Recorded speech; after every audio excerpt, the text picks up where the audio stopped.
Yo, good day, magandang araw. Today, pupunta tayo ng Malbar, Batangas. Kasama ko ngayon si Bossing FR.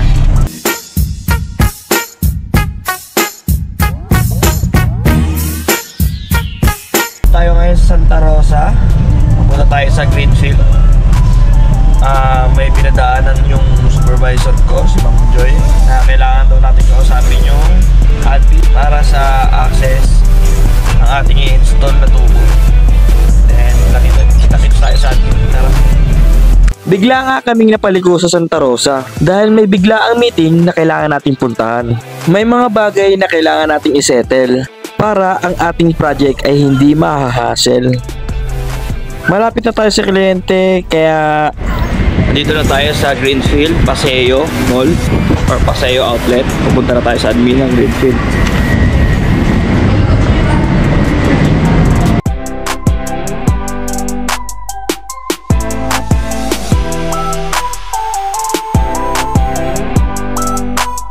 Nakarating naman tayo sa oras ng meeting. Pero sabi ng engineer ng admin, waiting tayo sa mga participants ng meeting. Yung humahandle ng project na to, which is yung katrabaho ko, ay parating na rin dito.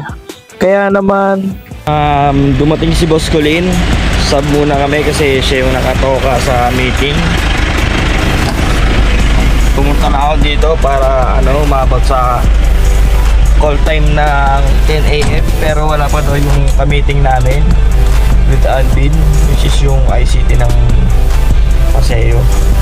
Yun, dumating na si Boss Colin. Siya na yung makipag-meeting pagdating na ICT. Then kami ni mga FR, punta na kami Malbar. Tara mga FR. Nandito na tayo sa Lima Outlet, papuntang admin sa satellite. Admin satellite ng Lima Water admin. Ito yan. Ito tayo doon, Bambun. Mag-receive tayo ng ng approve plan ni Union Bank sa Tower 1. Lima Tower 1. Ayun yung admin. Nakikita sa video yung ambon. Mas mahangin pa dito. Tingnan yung puno. Mahangin, di ba? Yung ambon, oh. Dito na tayo. Bawal mag-ingay. Kasi may mga nagtatrabaho.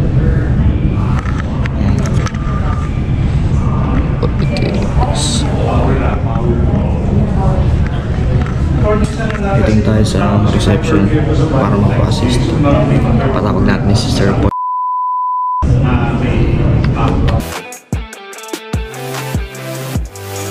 Dito sa part na to, kinakausap ko na yung nag-a-approve sa access ng aming mga projects. Dito sa nature ng trabaho namin, matututunan mong paano maging disiplinado dahil may iba't ibang proyekto na may kanya-kanyang unique na rules and regulations. Tayo mga umahak ng projects, kailangan nating mag-comply dahil sila yung mga kliyente, kailangan nating sundin kung ano yung gusto nila na masasatisfy sila. Sa aspetong yan, sa araw-araw mong gagawin, sure, madidisiplina ka, di ba? At ang kinagandahan yan, madadala mo to kahit nasaan ka pa. So, natapos yung pakay natin sa satellite office ni Lima.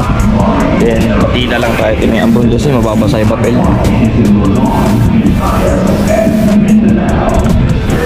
Pati na lang tayo sa client pag umina ng konti. Punta na tayo sa service. Then, after nito, punta tayo ng Lima Enerzone para mag-submit nitong paper na nakuha natin. Then, mag-submit ng RTA form.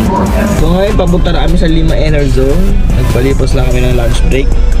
Time check, mga 12:45 na yata. Punta namin din, baka pagdating na doon, alauna na. Medyo may kalapitan lang yun, doon lang sa tawid.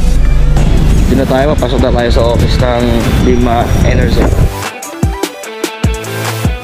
Alam nyo ba, isa to sa gusto ko sa trabaho ko, yung nakakasalamuha ako ng iba't ibang tao na nakakatulong sa akin sa pag-improve ng social skills at maka-discover ng mga bagong vocabularies dahil kailangan nating matuto kasi nga nosebleed tayo palagi pagkausap sila. Huwag kang matatakot mag-take ng challenges para mag-improve ka. O siya, dito ko natatapusin, mahaba na tayo. Kung gusto nyo maging updated sa aking mga vlogs, please follow, like, and share. Bye bye!